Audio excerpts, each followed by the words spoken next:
Perkenalkan, nama saya Clara Karunia dari kelas PGSD 03. Hari ini saya mempresentasikan tentang kurikulum. Yang pertama adalah komponen kurikulum, itu terbagi menjadi 4 bagian. Yang pertama adalah komponen tujuan. Komponen tujuan adalah komponen kurikulum yang menjadi target atau sasaran yang mesti dicapai dari melaksanakan suatu kurikulum. Yang kedua, komponen isi atau materi. Komponen materi adalah komponen yang didesain untuk mencapai komponen tujuan. Yang dimaksud dengan komponen materi adalah bahan-bahan kajian yang terdiri dari ilmu pengetahuan, nilai pengalaman, dan keterampilan yang dikembangkan ke dalam proses pembelajaran guna mencapai komponen tujuan.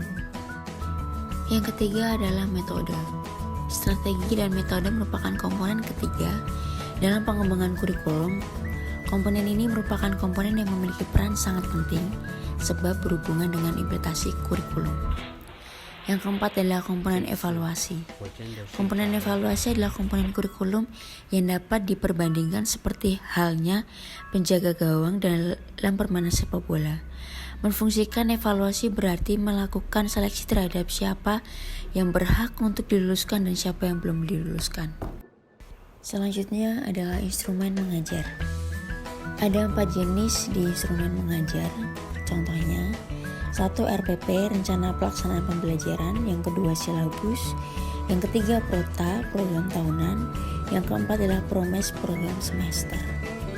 Yang pertama adalah RPP, rencana proses pembelajaran.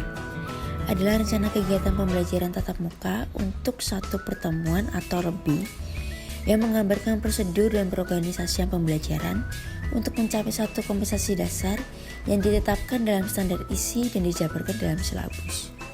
Komponen RPP yang ada 9. Yang pertama standar kompensasi, yang kedua indikator pencapaian, yang ketiga alokasi waktu, yang keempat tujuan pembelajaran, 5 materi pembelajaran, 6 metode pembelajaran, 7 langkah-langkah pembelajaran, ke-8 sumber belajar, dan ke-9 penilaian hasil belajar.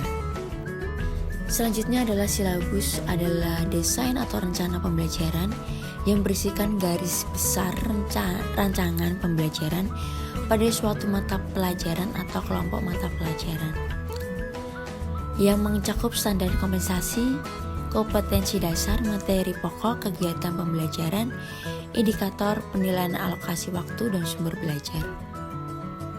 Selanjutnya adalah program tahunan atau prota.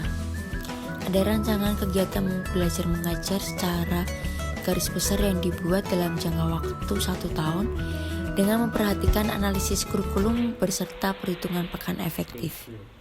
Selanjutnya adalah program semester atau promes. Adalah rancangan kegiatan belajar mengajar secara garis besar yang dibuat untuk dalam jangka waktu 1 semester dengan memperhatikan program tahunan dan alokasi waktu tiap minggu. Selanjutnya adalah ringkasan. Kurikulum dan pembelajaran memiliki keterkaitan yang sangat erat. Kurikulum berkenan dengan cakap tujuan, isi, dan metode yang lebih luas dan umum. Sedangkan yang lebih sempit, lebih khusus menjadi tugas pengajaran. Keduanya membentuk satu kontinum. Kurikulum terletak pada ujung tujuan umum dan tujuan jangka panjang. Sedangkan pengajaran yang lebih khusus atau tujuan dekat, kurikulum yang akan diterapkan di Indonesia perlu dirancangkan agar sesuai dengan kondisi sosial masyarakat Indonesia. Untuk mencapai pendidikan yang diidealkan, maka kita perlu melakukan pembenahan di segala bidang termasuk merealisasikan blending sebagai tujuan revolusi industri dan sociality. Bukan hanya untuk mengangkut kurikulum yang ada, tetapi tenaga perjalanan kurikulum nasional pendidik pun menjadi faktor penentu akan berhasilnya tujuan pendidikan yang ada. Berikut presentasi dari saya sudah selesai. Terima kasih atas waktunya dan terima kasih semuanya.